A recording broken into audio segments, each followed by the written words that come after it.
बड़े मुहब्बे वतन हुआ करते थे, जिनकी नज़र में रियासत ही सब कुछ थी, सहाफ़त ही सब कुछ था और वो हक और सच के अलंबरदार बने फिरते थे। सब अच्छा है माँ सिवाय पीटीआई के।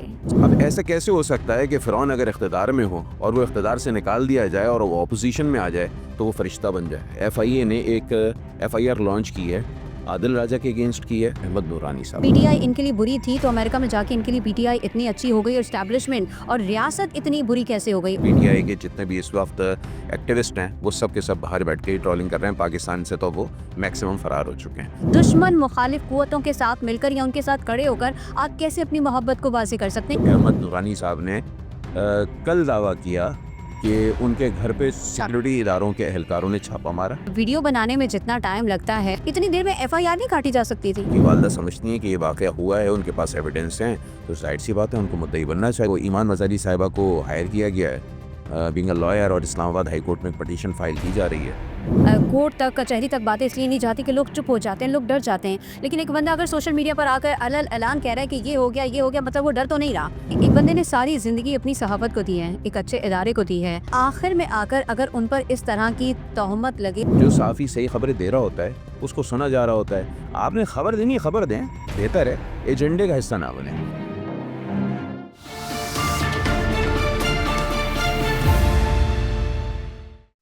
एक बादशाह ने शहर जलाया, फिर अपना दरबान सजाया, सभी शाह परस्तों को बुलाया और कहा कि दिल में उठा है आज तमाशे का शौक बहुत। और सर को झुकाकर सभी शाह परस्त बोले, हुजूर शौक सलामत रहे, शहर और बहुत। आज ऐसे ही शाह परस्त की हम बात करेंगे। मेरे साथ मौजूद है अली आबिद और मैं हूं आपके साथ शहजादी कमल। और आज हम बात करेंगे एक ऐसे ही शाह परस्त की, अहमद नूरानी साहब की, जो कि एक वक्त में बड़े मुहब्बे वतन हुआ करते थे, जिनकी नज़र में रियासत ही सब कुछ थी, सहाफ़त ही सब कुछ था और वो हक और सच के अलंबरदार बने फिरते थे और कहते थे कि भाई सब अच्छा है माँ सिवाय पीटीआई के। लेकिन देखिए वक्त ने ऐसा तासा पलटा है कि अब वही अहमद नूरानी है और वही पीटीआई है जिसकी आज गुन गाते वो नहीं थकते। क्या कहेंगे अली आप?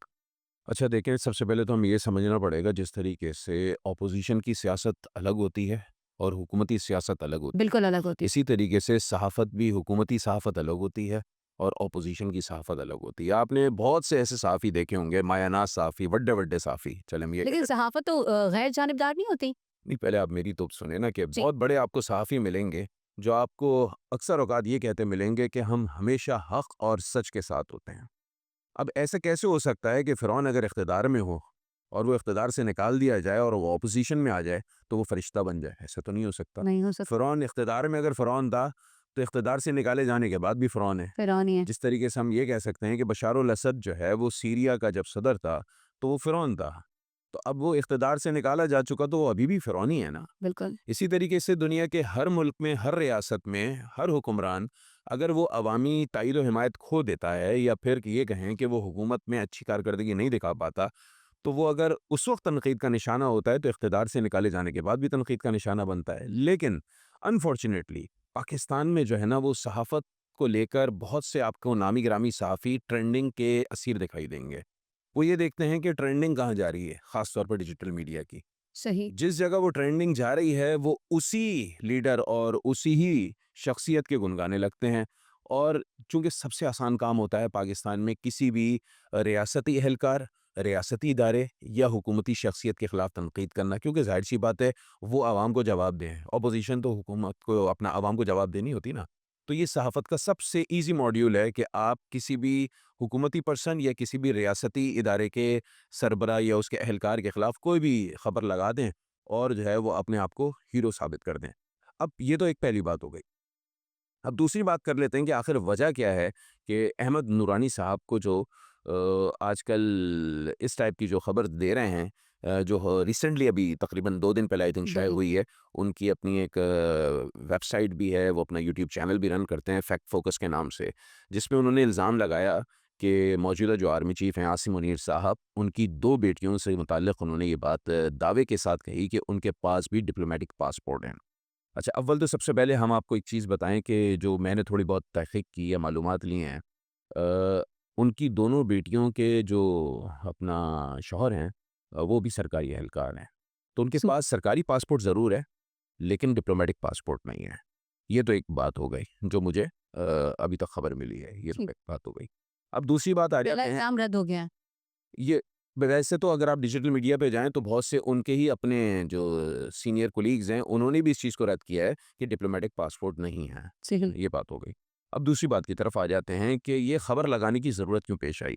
आपको याद होगा अभी 1 हफ्ते पहले ही एफआईए ने एक एफआईआर लॉन्च की है, आदिल राजा के अगेंस्ट की है, उसके साथ-साथ शहबाज गुल के खिलाफ की है और जो तीसरी शख्सियत है वो अहमद नूरानी साहब थे। उनके खिलाफ एफआईए ने एफआईआर लॉन्च की थी तकरीबन कोई 8 या 9 दिन पहले, ठीक है? ये आज हम पॉडकास्ट कर रहे हैं, अगर आज से हम 8 से 9 दिन पीछे चले जाएँ, तो उन्होंने की है। उसके बाद हमने देखा कि पाकिस्तान में दहशतगर्दी की चूँकि वारदातें भी हो रही थीं। अभी रिसेंटली 2 दिन पहले सिक्योरिटी काउंसिल का जो इजलास हुआ, उसमें सख्त फैसले लिए गए बिल्कुल। और आर्मी चीफ ने कहा कि सॉफ्ट स्टेट का फ़ॉर्मूला अब ख़त्म करके हार्ड स्टेट की तरफ जाना होगा। हार्ड स्टेट क्या है? हार्ड स्टेट ये है, पहले तो कह दिया जाता था ना, यार चलो बहक गए, यार चलो नाराज़। नासमझ हैं, नाराज़ हैं। अब ये नासमझ, नाराज़, बहक गए, अब ये ख़त्म। ख़त्म, अब सब पड़ जाएँगे। सही है ना? अब तो ये वाला मैटर आ गया ना। सही है।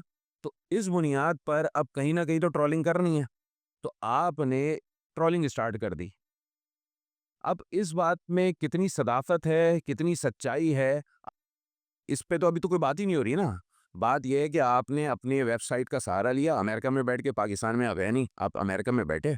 आपने वहाँ पे जाके जो है वो ट्वीट भी कर दिया, आपने अपनी फैक्ट फोकस नामी वेबसाइट पे जो है वो खबर भी लगा दी, साथ-साथ आपने व्लॉग्स भी कर दिए। अच्छा खुद तो किए, फिर उसके बाद डॉलर के असीर ये हम ये कह दें कि पीटीआई के ज़रा थोड़े ज़्यादा ही दिल के करीब जो दीगर यूट्यूबर्स हैं, जिनमें साबिर शाकिर साहब हैं, उसके अलावा शहबाज गुल तो खुद उनके लीडर भी हैं, यूट्यूबर भी हैं, मुहीब पीरज़ादा साहब हैं, वो भी मैदान में आ गए और उन्होंने भी व्लॉग्स भड़का दिए सही। और उन्होंने भी सवालात उठा दिए, भाई इतना बड़ा जुर्म कर दिया। अच्छा, इस बात को एक तरफ रख दें, हम एक तौर पे ये ले लेते हैं, पासपोर्ट हैं, चले हम ये समझ लेते हैं।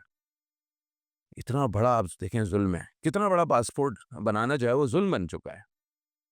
तो खबर आपने देनी होती है कि आप ये बताएँ कि भाई क्या करप्शन कर दी, कोई गैर कानूनी ठेका ले लिया, कोई ऐसा काम कर दिया जिससे रियासत को नुकसान हुआ, रियासत को सही है ना? नुकसान। वो आपने खबर देनी नहीं, आपने एक सनसनी फैला फेक दी। किस्म की जो है ना वो खबर दी और कहा कि डिप्लोमेटिक पासपोर्ट है और सनसनी फैलाई कि कितनी बड़ी करप्शन पाकिस्तान की एस्टेब्लिशमेंट की लीडरशिप कर रही है। और उसमें आपने सारे यूट्यूबर्स को हम और ज़्यादा मॉडिफाई कर देते हैं यूट्यूबर्स, उनको आपने सबको एक साथ मिलाया और सब ने एक साथ हमला कर दिया। सही, सही। लेकिन आप देखें ना अभी हम लोगों ने इनका मैं एक बयान भी सुन रही थी। इन्होंने कुछ वो अपने घर पे वाक़यात का भी ज़िक्र किया और साथ मतलब एक तरफ इन लोगों ने इन्होंने खुल्लम-खुल्ला नाम लेकर सबके बयान देते आ रहे हैं और पीटीआई को भी इन्होंने कभी बख्शा नहीं है। लेकिन अब अचानक अगर यहाँ पर रहकर पीटीआई इनके लिए बुरी थी, तो अमेरिका में जाके इनके लिए पीटीआई इतनी अच्छी हो गई और एस्टेब्लिशमेंट और रियासत इतनी बुरी कैसे हो गई? वहाँ पर भी मैंने इनकी जितनी भी वीडियोज़ देखी, जब भी पाकिस्तान की बात आती है, तो वो कहते हैं कि मेरा मुल्क, मेरी रियासत, मेरा वतन, मैं उससे मोहब्बत करता हूँ, सच्ची मोहब्बत करता हूँ। तो इस सच्ची मोहब्बत का ये कौन-सा तरीका है कि आप अपनी मोहब्बत का किस तरह से उसका मवाज़ना कर रहे हैं? दुश्मन मुखालिफ कुव्वतों के साथ मिलकर या उनके साथ खड़े होकर आप कैसे अपनी मोहब्बत को वाज़ेह कर सकते हैं? कैसे सबूत दे सकते हैं कि आप मुहिब्बे वतन हैं? अच्छा, आपने 2 बातें की हैं, एक तो ये वाली बात की है कि आप बाहर बैठ के ट्रोलिंग कर रहे हैं। ट्रोलिंग कर वो तो सिर्फ़ यही नहीं कर रहा है बल्कि बहुत से तमाम पीटीआई के जितने भी इस वक़्त एक्टिविस्ट हैं, वो सब के सब बाहर बैठ के ही ट्रोलिंग कर रहे हैं। पाकिस्तान से तो वो मैक्सिमम फ़रार हो चुके हैं। ये तो एक अलग बात है, इसको भी हम डिटेल में डिस्कस कर लेते हैं। पहले ये बात पे आ जाते हैं जो अहमद नूरानी साहब ने कल दावा किया या परसों रात दावा किया कि उनके घर पे जो है घर पे वो छाप सिक्योरिटी इदारों के एहलकारों ने छापा मारा। इस्लामाबाद पुलिस भी मौजूद थी। उनके 2 भाइयों को अगवा कर लिया, उनकी वालदा को सदुकोप किया। फिर हमने देखा कि कल जियो के सहाफ़ी हैं एज़ाज़ सैयद साहब, उन्होंने उनकी वालदा से राब्ता किया, उस सिलसिले में उन्होंने ट्वीट भी की और कहा कि उनकी वालदा ने ये बात कही है। अब बात ये है कि उनकी वालदा की कोई वीडियो सामने नहीं आई है इस हवाले से कि उनको कुछ सदुकोप किया गया हो। ना कोई सीसीटीवी फुटेज आई है। ज़ाहिर-सी बात है अगर घर है तो आस-पास कई सीसीटीवी कैमराज़ लगे हुए होते हैं। अभी जब तक इस सिलसिले में कोई फुटेज नहीं आई है। उसके अलावा अभी तक कोई एफआईआर भी लॉन्च नहीं हुई है। इसके अलावा कोई उनका बयान भी सामने नहीं आया है फैमिली का फैमिली में कि किसी का किस टाइम ये वाक़या हुआ, किस टाइम ये वारदात हुई। वो तो तो 1 अब बजकर 5 मिनट का ये सारी चीज़ें सोशल मीडिया पे चल रही हैं। देखिए मैंने अभी बताया ना आपको, ये सारी चीज़ें सोशल मीडिया पे चल रही हैं।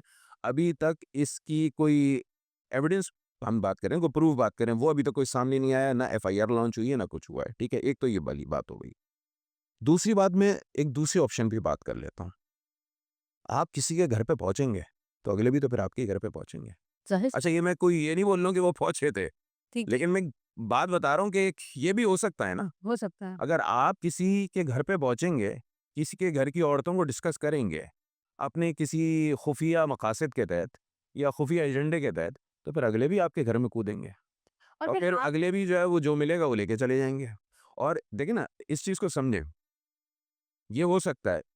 अब और ये भी हो सकता है कि जिस तरीके से महारंग बलोच साहिबा हैं, वो ये कहती थीं कि ये हमारे बंदे मिसिंग हैं और कुछ अरसे बाद कुछ दहशतगर्दी की या इस टाइप की वारदातें होती थीं, वही बंदे निकलते थे जो बस मिसिंग के नाम पे होते थे।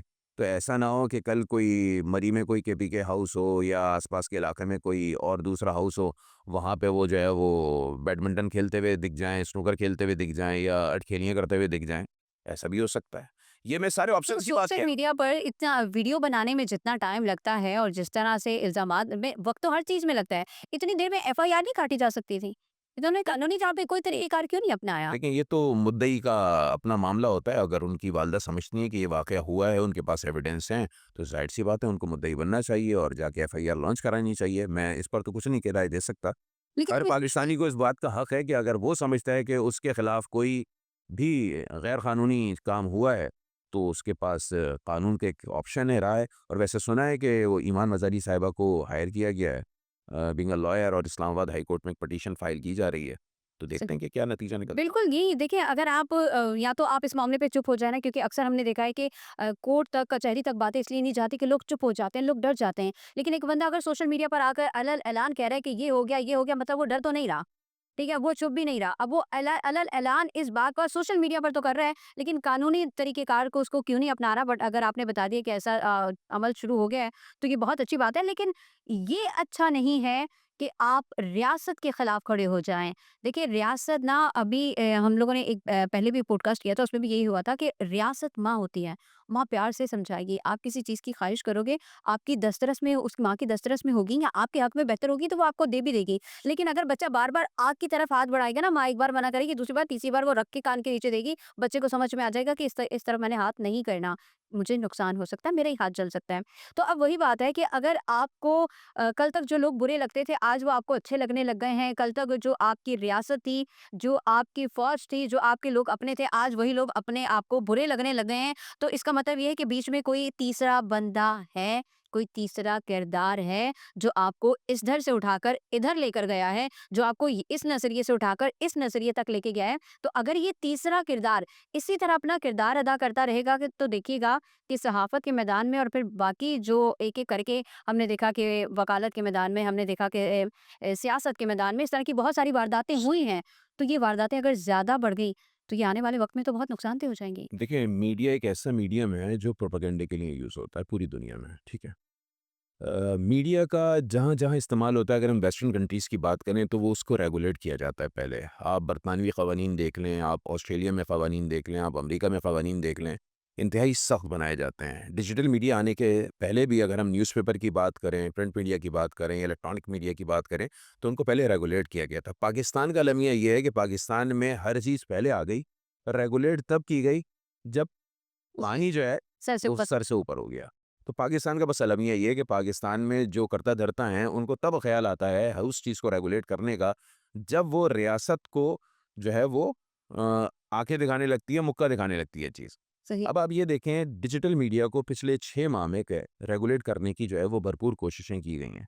तो जब वो रेगुलेट करने की कोशिशें की जाएँगी, तो ज़ाहिर-सी बात है इस टाइप की चीज़ें आपके सामने आएँगी। फ़ेक सही न्यूज़ का बाज़ार गर्म है। आप ये देखें ना, पिछले 2 सालों में किस हद तक फ़ेक न्यूज़ फैलाई गई। आप अगर डिजिटल मीडिया में अगर इस वक़्त ओवरऑल अगर आप पिछले 2 साल का स्टैट्स निकालें, तो अगर 1000 खबरें किसी भी एक प्लेटफ़ॉर्म से अगर शेयर हुई होंगी, तो उनमें मेरे ख़्याल में 600 से साढ़े 600 या 700 के आस-पास खबरें जो हैं वो फ़ेक निकली थीं। ज़्यादा दूर नहीं जाते, ईद उल फ़ितर की छुट्टियाँ होनी हैं। उसके नोटिफिकेशन ही अभी आप देखें ना जाली निकल आए थे, फिर गवर्नमेंट ने अपना नोटिफिकेशन निकाला। तो डिजिटल मीडिया रेगुलेटर नहीं है। अब चूंकि वो पीका एक्ट लगा है और ताकत के साथ उसका निफाज हो रहा है, तो जाहिर सी बात है आग लग रही है, मसले हो रहे हैं, क्योंकि डॉलर का मसला है। तो क्योंकि आपने बुनियादी तौर पर एक ऐसा जो है वो सिस्टम क्रिएट कर दिया था कि जिसमें आपने ये देखना था कि लोग किस तरीके की खबरें सुनना चाहते हैं और किस तरीके की खबरें चाहते हैं। कोई जो है वो फैमिली व्लॉगिंग पे लग गया, मादर पितर आज़ाद व्लॉगिंग में लग गया, ठीक है ना? कोई जो है वो टिकटॉक पे शुगल मेले में लग गया और कोई जो है वो डिजिटल दहशतगर्दी में लग गया। सही तो जहाँ जिसको डॉलर मिल रहे थे, वो उस तरफ लग गए थे और अब ज़ाहिर-सी बात है अगर आपकी डॉलर की आमदनी पे ज़िच लग रही है, तो आपको तकलीफ़ भी हो रही है। आप मज़ीद जो है वो फ़ेक खबरें दे रहे हैं और जिस तरीके से चाहें वो दे रहे हैं। और दूसरी चीज़ ये भी समझें कि दुनिया भर में ना कवानीन होते हैं। अगर आप कत्ल करेंगी या मैं कत्ल करूँगा, तो मैं कितने ही बड़े बाप का बेटा हूँ या आप कितने बड़े ही बाप की बेटी हों, आप पे कानून का निफ़ाज़ होगा। बिल्कुल इसी तरीके से डिजिटल जितने भी लोग हैं, चाहे हम हों या कोई और हों, हम लोगों को ये समझना चाहिए कि एक फ्रेमवर्क के तहत ही हमने काम करना है। सही है ना? बिल्कुल हम मादर-पितर आज़ादी के साथ ना बोल सकते हैं, ना लिख सकते हैं। हाँ, हमारे पास कोई ऑथेंटिक चीज़ें हैं, सबूत मौजूद हैं तो बता सकते हैं। और आखिर में बस मैं फिर एक बात ये कहूँगा, हमें जो भी इल्ज़ाम लगाने जैसे अभी एक इल्ज़ाम लग रहा है कि अहमद नूरानी साहब की फैमिली के साथ जो कुछ हुआ है, अगर हुआ है तो यकीनी बात है गलत है। लेकिन अगर ये हुआ है तो ज़ाहिर-सी बात है वो इतनी अंदर की खबरें लिए आते हैं, तो मेरे ख़्याल में वो सीसीटीवी फुटेज लाज़मी लेकर आएँगे कि कौन लोग थे जिन्होंने उनके भाइयों को उठाया, कौन लोग थे जिन्होंने उनकी वालदा पर जो है वो ज़दोकफ़ किया। उनको सदुकोप किया, वो कौन लोग थे जिन्होंने उनके घर की चारदीवारी का तकद्दुस पामाल किया, तो यकीनन वो बता सकेंगे। बिल्कुल बता सकेंगे और एक चीज़ जो बहुत ज़्यादा खटक रही थी, मैं चाहूँगी उस पर चंद सेकंड में हम बात कर लें क्योंकि पॉडकास्ट का वक़्त भी ख़त्म हुआ जा रहा है। अली अकबर देखें, एक बंदे ने सारी ज़िंदगी अपनी सहाफ़त को दी है, एक अच्छे इदारे को दी है और बड़ा उन्होंने काम भी किया है। अब आखिर में आकर अगर उन पर इस तरह की तोहमत लगे, इस तरह का इल्ज़ाम लगे या इस तरह की फ़ेक न्यूज़ उनकी साबित हो जाएँ, तो उनका सारा, क्योंकि पिका एक तो अभी लगा है, 4-6 महीने हुए हैं। उससे पहले अब तक की जितनी उनकी खबर थी या जितनी मेहनत थी या जितना उन्होंने अपनी ज़िंदगी को सर्व किया, क्या वो सारा बेदाग नहीं हो जाएगा? देखिए, सहाफ़ी की हर खबर तो सही नहीं होती है ना, हर खबर तो सही नहीं निकल सकती है। 100% ज़ात तो सिर्फ़ अल्लाह ताला की है, ठीक है? दूसरी बात ये है कि हम ये देखते हैं कि जो सहाफ़ी सही खबरें दे रहा होता है, उसको सुना जा रहा होता है। जब उसकी खबरें जो है वो ट्रैक से हट के डी-ट्रैक हो जाती हैं, तो लोग उसको सुनना भी छोड़ देते हैं, देखना भी छोड़ देते हैं। तो हर सहाफ़ी को चाहिए कि अपना ट्रैक को जो है ना वो सही रखे, ठीक बिल्कुल, है? तो बिल्कुल। आप सोर्सेज़ की खबरों को कन्फर्म कर लें और दूसरी बात एजेंडे का हिस्सा मत बनें। आपने खबर देनी है, खबर दें, बेहतर है, एजेंडे का हिस्सा ना बनें। जब आप एजेंडे का हिस्सा बन जाएँगे इस बुनियाद पर कि अब जो है वो नौकरी नहीं है, डिजिटल मीडिया से ही आमदनी लेनी है, तो जितनी झूठी खबरें दूँगा उतना फ़ायदा होगा, तो फिर अगलों ने भी फिर कुछ ना कुछ तो करना होगा ना। बिल्कुल, बिल्कुल, बिल्कुल। देखिए जी, बिल्कुल अल्लाह ताला भी कहता है कि जब तुम्हें कोई खबर दे तो पहले उसकी तस्दीक कर दिया करो, फिर उसको फैलाया करो। तो सहाफ़त कहने को कहते हैं कि बड़ा आसान है बोलना, खबर देना, लेकिन नहीं, इसमें तस्दीक की जाती है और ये एक मनसब है और इस मनसब पे बैठना और अपने मनसब पर अब इसके मकाम को कायम रखना ये कोई छोटी बात नहीं है। और मैं समझती हूँ कि आज का जो पॉडकास्ट है, इसमें हमें आप सब की भी राय ज़रूर चाहिए होगी और अपनी-अपनी राय से हमें ज़रूर आगाह कीजिएगा और बताइएगा और आने वाले दिनों में मज़ीद इस पर जो भी पेशरफ्त होगी, हम उससे भी आपको आगाह करते रहेंगे। अपना और अपने चाहने वालों का बहुत ख़्याल रखिएगा। अल्लाह अल हाफ़िज़।